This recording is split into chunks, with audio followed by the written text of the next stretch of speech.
Në kantierin e rrugës Kthesa e Bërdicës dhe ura e Bahçallëkut vijojnë punimet për zgjerimin e rrugës hyrëse në Shkodër dhe ndërtimin e urës së re paralel me urën ekzistuese.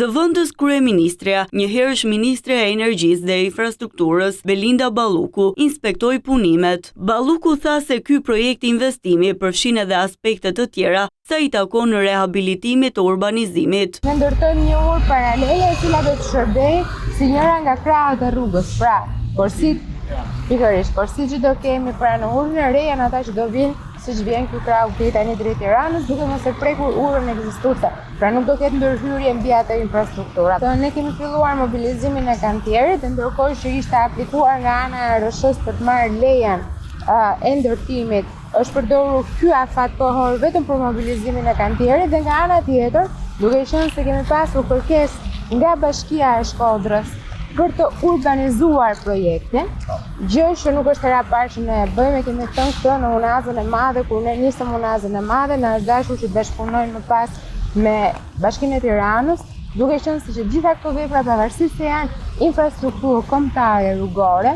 nga ana tjetër futen në zonat banuara duke bërë kështu të nevojshëm që të ketë edhe pjesë të tjera që janë të lidhura dhe të ndërlidhura me pjesët e mobilimit urban. Pra që ka të bëjë me trotuaret, ka të bëjë me ndriçimin, nga një herë edhe me zonat gjelbëruara. Duhet të them që ky projekt u shtyr me disa muaj, edhe për shkak të aplikimit për lejen, por nga ana tjetër edhe për ta urbanizuar. Pra nuk do jetë më kjo hyrje siç e shifrojmë sot, por do jetë shoqëruar me element të mobilimit urban.